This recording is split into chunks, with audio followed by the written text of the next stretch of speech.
Buenas tardes, mi nombre es Sergio Raúl Tavera Cruz y pues ahorita vamos a ver lo que es la presentación, mi presentación y ya la parte del examen donde empezamos a hablar. Buenas tardes, mi nombre es José Daniel Reyes, estudiante de...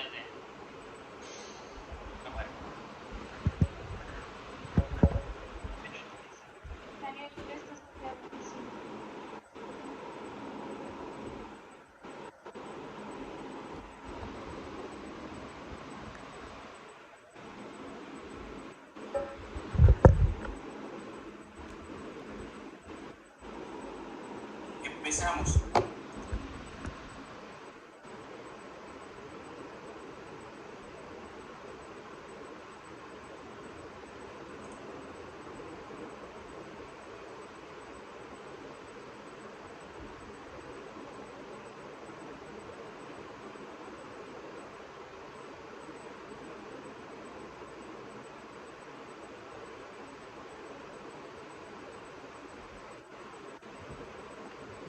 Ok, bueno, sí, aquí dice algo sobre peso muerto, entonces dice que aquí el músculo necesario es el cuadrado lumbar y su arquitectura es que cuando está haciendo el peso muerto tiene un ángulo de peneación de 40 grados. Oh, ok. Entonces, pues ese ángulo de peneación, pues es el de sus fibras. Este es el ángulo que están teniendo sus fibras en ese momento. Entonces, pues el ángulo de peneación, o sea, dependiendo del número de fibras y el ángulo de peneación es cuánta fuerza va a producir. En ese también tenemos que explicar o va a poner otra cosa. No, sí, es todo. Ustedes siguen ahora seguido. Ok, entonces, bueno, a la primera instancia lo que podría decir es el ángulo de peneación es coseno de un número, coseno de 40, que es 0.76. Que van a aparecer, todas no va a aparecer nada más. Aparece y ya. Si tenemos que 0.76 coseno de 40, eso nos puede tipo decir de que, pues, ajá, es un ángulo de peneación generalmente bueno, en el sentido de que pues es un valor casi muy cercano a 1, eso nos da a decir que pues se tiene un buen uso de sus fibras, a pesar de que, o sea, un buen uso de sus fibras por ese ángulo de peneación, es un valor muy cercano a 1, entonces se utiliza casi toda la potencia de las fibras, porque de acuerdo, o sea, es la cantidad de las fibras por la fuerza, por el ángulo de peneación, y como es muy cercano a 1, pues ha de ser un buen elemento. Entonces, al hablar de peso muerto, pues normalmente habla de que pues se trata de cargar todo el peso de esa cosa. Y así. Entonces, aquí cálculo de fuerza explosiva máxima, pues es lo mismo. Utilizamos coseno de 40, que es 0.76, lo multiplicamos por la cantidad de fibras, 84, que da 64.34. Y después de eso lo multiplicamos por los newtons que se le aplica a cada fibra, pienso yo. Queda, si es 600 newtons, pues es 38.608 la fuerza explosiva de newtons que puede hacer. Es lo que, o sea, lo que hay que entender es que cada fibra produce una fuerza de 600 newtons, o si no, lo que puede hacer es de que, no sé, 600 newtons es el total, y eso multiplicamos por coseno de 40, tal vez... ¿El ángulo era de 40 o 44? 40. Entonces, si habla de que los newtons es por cada fibra, pues es el valor que dije anteriormente. Pero si es los newtons totales, sería 600 por coseno de 40, que es 459.62. Lo podemos llevar a 460, que sería el cálculo de fuerza explosiva máxima. O sea, aquí, pues, personalmente yo siento que tal vez especificar un poco eso, de si los 600 newtons es para las fibras o es en todo en general. Pero aquí lo importante es eso, pues tener la cantidad de fibras, los newtons que ejerce cada fibra y el ángulo de penetración que ya vemos que es 40. O sea, eso va a influenciar, va a ser como una constante que va a ser coseno de ese ángulo, coseno de 40 que mencionamos, que es 0.76, que es un valor pues considerablemente alto porque se acerca a 1, porque a veces hay casos que por el ángulo de penetración esa constante puede ser mucho menor y tal vez no se le saque todo el provecho a esas fibras. Entonces, esto es un buen valor. Y aquí, como dice cálculo de fuerza explosiva máxima, lo que yo puedo entender es de que, no sé, o sea, pues es cuando tratas de hacer toda la fuerza posible que puede ofrecer ese músculo. Entonces la fuerza explosiva, o sea, tratas de explotar todo ese músculo, o sea, todo el potencial de ese músculo, y como es peso muerto, de la forma más instantánea, más, ¿cómo decirlo? Sí, como se hace en ejercicio, de la forma más impactante posible, de la forma más así explosiva, por así repetirlo. Y pues podemos ver aquí en la imagen de la derecha, la imagen gris, Estaba viendo, o sea, tanto en la imagen de la derecha como de la izquierda, pues se ve el ángulo de penetración, o sea, se ve presente que están anguladas esas fibras musculares, no están rectas, por eso pues tienen que tener presente ese momento en los cálculos.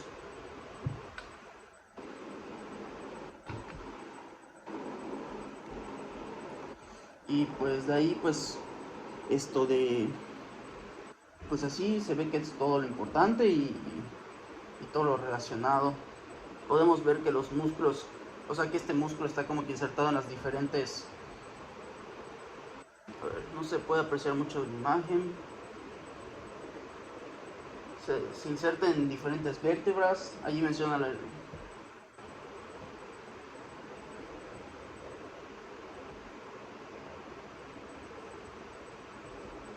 palancas musculares, identificación de elementos de la palanca. Pues aquí vemos, pues primero podemos decir lo que viene siendo la articulación, que es la cadera. Entonces la cadera es el fulcro, o sea, es muy importante que la articulación, en este caso donde se conectan los huesos, es el fulcro. Entonces tenemos que las palancas son los huesos, como ya dije. En este caso pues podría ser lo que viene siendo el fémur, y en esta parte lo que podría ser la columna vertebral. O sea, son como que las palancas que vemos. Obviamente pues en el caso de la columna vertebral podría ser un poquito diferente, ya que son varios huesos juntos. Y también vemos que pues bueno, allí dice espalda firme, entonces tal vez por eso se pueda considerar como solo una palanca lo que viene siendo la cadera. Y tenemos los músculos que son directores de la columna, glúteo mayor y flexores de los dedos de las manos. Bueno, los del glúteo mayor y extensores de la columna, como son los que están actuando directamente en lo que vienen siendo pues estas dos palancas del fémur y de la columna, pues son los que vienen siendo las fuerzas de potencia, los que están generando las fuerzas de potencia para vencer lo que viene siendo la pesa. O sea, la pesa está provocando una resistencia. Tal vez en este caso, bueno, personalmente, tal vez en este caso, pues la fuerza de resistencia no esté directamente puesta a lo que vienen siendo las piernas, sino la está agarrando los brazos. Pero esto va a influir, o sea, esto va a generar una resistencia pues en ese segmento de las piernas con la columna, que es donde se genera la extensión de la cadera. Eso va a generar una resistencia. Pues yo diría que sería tal vez indirecta, porque no es como si estuviéramos apoyando lo que vienen siendo las pesas en las piernas. Entonces por eso pues tal vez indirecta, pero sí tenemos una resistencia, y es allí donde los erectores de la columna y glúteo mayor pues juegan un peso muy importante. Y en el otro caso, en lo que pues en la parte de los brazos, como vemos, está señalado el antebrazo. Entonces como está señalado el antebrazo, pues siento que aquí pues lo que viene siendo la palanca sería el antebrazo, lo que viene siendo el radio y el cúbito. Entonces al tener el radio y el cúbito, tal vez su punto base o fulcro sería lo que viene siendo la articulación del codo, o sea, la que es la flexión y extensión del codo. Y no sé, o sea, como dice, flexores de los dedos de las manos están ejerciendo la que viene siendo la potencia. Podría decirse que la potencia está en medio, la resistencia está al final, y lo que viene siendo el fulcro está en el otro extremo. O sea, sería una potencia de tercer modelo, sería una palanca de tercer orden o tercer género, ya que la potencia se podría considerar que está en medio, y así.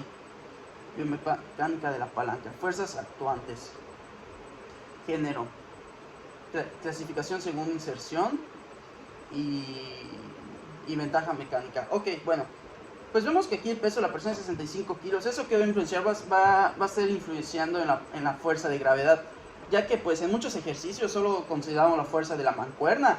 Sin embargo, esto significa, o sea, la fuerza de la mancuerna es una fuerza, pero también hay que considerar el peso porque es otra fuerza. Entonces es la fuerza que genera el peso, la fuerza de gravedad, que en el puntito negro es su punto de gravedad, ya que pues esa fuerza está distribuida durante toda la parte del cuerpo, pero podemos ver que se centra en esa parte. Tenemos la fuerza, las fuerzas. Bueno, aquí regresamos a lo que viene siendo el cálculo de la eficiencia mecánica. Perdón, una interrupción del video. Pues aquí vemos que dice que peso del sujeto es 65 kilogramos, distancia al centro de gravedad 42 centímetros, distancia a la inserción del cuadrado lumbar 20 centímetros. Entonces, pues no sé, podríamos hacer distancia a la inserción del cuadrado lumbar. Entonces tal vez podríamos calcular la fuerza. O sea, dice que la distancia al centro de gravedad sería 42, punto 42 multiplicado por su peso, que sería 65. Aquí tenemos 27.3 kilopoints por metro. El peso de 10 kilogramos, ahí la distancia es de 80 por porque en ese caso sería 0.8, por lo que viene siendo multiplicado por los 10 kilogramos. Tenemos una fuerza de lo que se podría considerar, digo, un momento de 8 kilopoints por metro. Entonces dijimos que era 8 kilopoints. En el caso era 40, en el otro caso era de... A ver, un momentito. Y en el otro caso mencionamos que es de 27.3 kilopoints. Entonces tenemos 27.3 más 8 kilopoints. Entonces pues tal vez este caso el músculo tendría que aplicar una fuerza de lo que era la suma de estos dos, que en este caso vendría siendo 35.3 kilopoints por metro el momento. Y la distancia pues decía que era de tantos centímetros, solo de dividirlo en estas distancias, y tal vez en ese ya momento obtendríamos la fuerza del músculo, que sería una fuerza muy elevada. Ok, aquí va otro ejemplo, fuerzas y ángulo de inserción. Ok, dice fuerzas y ángulo de inserción. Pues aquí, fuerzas y ángulo de inserción. Pues aquí es como, una vez administramos en clase, cuál es la posición más eficiente. En este caso, pues podría ser la de la última imagen a la derecha, ya que pues todo es perpendicular. Entonces la distribución de las fuerzas es mejor. En este caso, pues lo que viene siendo es de que, pues, lo que se busca es de que, pues, en el último momento, pues, se aplique la mayor fuerza por los músculos. En los otros momentos, dependiendo de la angulación que tenga, es el porcentaje de fuerza que va a ejercer el músculo en esas partes con respecto al total que va a ejercer en donde va a ejercer la mayor cantidad. Ajá. También vemos que dice ángulo de inserción. Ajá, pues en la primera imagen, pues podríamos decir que tiene un ángulo de inserción de 0. En la última imagen podríamos decir que tiene un ángulo de inserción de 90, que es donde es más eficaz, porque seno de 90 es 1, ahí es donde se utiliza la totalidad, y en el caso de 0 pues no se utiliza. O si el ángulo es, no sé, un poquito más grande que 0, no sé, 5 grados, 10 grados a lo mucho, no sé, ahí ya tendría un poquito de fuerza, pero sería la muy mínima, porque por ejemplo seno de 5 es 0.08 y así. Entonces en la del medio, pues posiblemente tengamos un ángulo de 45, un valor cercano, allí pues ahí va a ser mayor que cuando está sentado, que es la primera foto a la izquierda. Entonces va a ser la fuerza mayor en ese caso, pero no va a ser mayor a la que viene siendo la máxima, va a ser menor, o sea, se encuentra en medio, podríamos decir. O sea, si lo queremos comparar, es en el punto, o sea, la imagen de medio es el punto donde hace como que la cantidad de fuerza intermedia con respecto a la máxima y a la mínima que va a ser, por así decirlo. También vemos que tiene el brazo de palanca o brazo de potencia. O sea, dice, ajá, a qué distancia el brazo de potencia se encuentra contra el pulcro. Entonces, como nos acordamos, mientras más grande sea esta distancia, pues tal vez más potencia va a haber, y mientras más pequeña sea esta, más velocidad va a haber. Entonces, pues se entiende, porque en las primeras partes es más largo, tal vez va a necesitar mayor potencia para cargarlo, y al final pues ya no va a tener tanta potencia, y es que lo va a hacer más rápido, porque pues si nos damos cuenta, al principio es donde, pues haciendo ejercicio, al principio es donde tú lo agarras y lo levantas, y ahí es donde pone la potencia, pero ya al final lo haces más fácil, más rápido, porque ya se vuelve, o sea, tal vez la ventaja muscular mecánica en ese momento ya es de velocidad. Ok. Biomecánica patológica, ¿por qué se dan las lesiones? Es un músculo potente. Ok, ¿por qué se dan las lesiones? Bueno, pues yendo con la temática del ejercicio, pues a veces con el ejercicio lo que puede ser, siento yo, es de que se dan las lesiones porque, no sé, pues tenemos que tal músculo, no sé, el bíceps puede ejercer tanta fuerza máxima. Entonces, para cierto ejercicio, si la fuerza que ocupa el bíceps exceda la fuerza máxima que puede generar, o sea, digamos, el bíceps necesita dar, no sé, 20 kilopoints. O sea, puede dar más fuerza, no sé exactamente cuál es el número, pero digamos ese ejemplo, necesita dar 20 kilopoints. O sea, necesita dar 20 kilopoints en el sistema que se está formando, pero máximo solo puede dar 17. pues va a rendirse, no va a poder generar todo eso y se va a rendir en el sentido de que no se va a lograr ese equilibrio mecánico, no se va a generar ese equilibrio de momentos y de fuerzas que necesita para que la persona pueda mantener bien el peso. Entonces, como no se va a lograr eso, como que va a jalar o desgarrar el músculo y es lo que le va a provocar una lesión. Obviamente aquí dice, ¿es un músculo potente? Pues ajá, pues, o sea, depende. O sea, mientras más potente el músculo, más va a aguantar. Sin embargo, yo siento que mientras más grande sea el músculo, o sea, más potente sea, el desgarre va a ser peor. Porque, por dos puntos. Porque cuando se desgarra, o sea, mientras más fuerte o más capacidad puede dar ese músculo, cuando se desgarre o se lastime, pues es que sería una fuerza muy grande. Entonces, pues eso va a perjudicar más al músculo y también nos puede perjudicar en alguna que otra parte. Y pues si es un músculo muy potente, pues todos los músculos los utilizamos de manera diaria, mientras más potente significa que más contribuye a la biomecánica de nuestro cuerpo. Entonces, si se daña un músculo más potente, podría ser que sea más contraproducente, porque pues lo utilizamos y nos va a perjudicar más. Es, por así decirlo, por ejemplo, tanto las piernas como los brazos son muy útiles, pero pues todo el momento estamos utilizando las piernas para caminar. Entonces, si te lesionas un músculo de las piernas, vas a tener problemas para eso, para poder moverte y todo eso. Entonces ahí es donde vas a tener los problemas y se van a generar esos casos y así. Y ya pues tiene todas esas problemáticas relacionadas. ¿Listo, chicos? Guarden su video. Sí. Bueno, este es el final de mi examen y gracias por todo. No, calculé que no va a tenerme muerto en el video. Lo estoy cortando cada diapositiva. Entonces le puedo enviar todo de vuelta. Sí. Ok, también en la parte de lo que viene siendo de la última diapositiva, de lo que viene siendo de los diagramas, de los pesos. Eso quería comentar porque Pues hubo el problema de que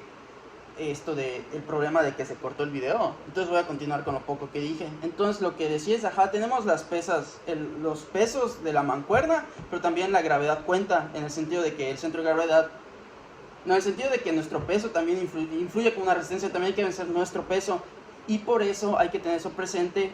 Y pues dependiendo de nuestro peso es la cantidad de fuerza que se va, o resistencia que se va a añadir, también dependiendo de con qué secciones del cuerpo estemos trabajando. Y debido a eso, pues también tenemos que tener mucho eso presente. Y hay que tener presente que la dirección o donde sale es en el centro de gravedad, porque a pesar de que la fuerza, la gravedad que se ejerce en nuestro cuerpo es en varias partes, se puede concentrar en un punto, o sea, en base a lo que dicen la literatura, se puede concentrar en un punto que es el centro de gravedad. Y como veíamos, teníamos esa dirección del músculo. Entonces ese músculo tiene que vencer ambos pesos. Dijimos ambos pesos son perpendiculares. Entonces el componente perpendicular de la fuerza del músculo, o sea, uno de sus componentes, porque tiene el perpendicular o rotatorio y el traslacional, porque tiene una dirección, un ángulo, pues ese componente debería ser la suma de las dos resistencias. Pero en sí su fuerza general debería ser mayor, porque también tiene un componente longitudinal o estabilizador. También hay que tener eso presente. Entonces es muy importante tenerlo presente. Al igual que también vamos a tener el caso de que, como vimos, a pesar de que pues la fuerza se está aplicando en los brazos, por la posición en que está optando la persona, pues los músculos de las piernas y los músculos que se mencionaron son los que van a, pues por la forma en que se está tratando, son los músculos que van a estar trabajando y van a estar influyendo directamente en eso. Por eso es que los músculos que no están en los brazos, sino en la parte de nuestra espalda y nuestras piernas así, influyen también.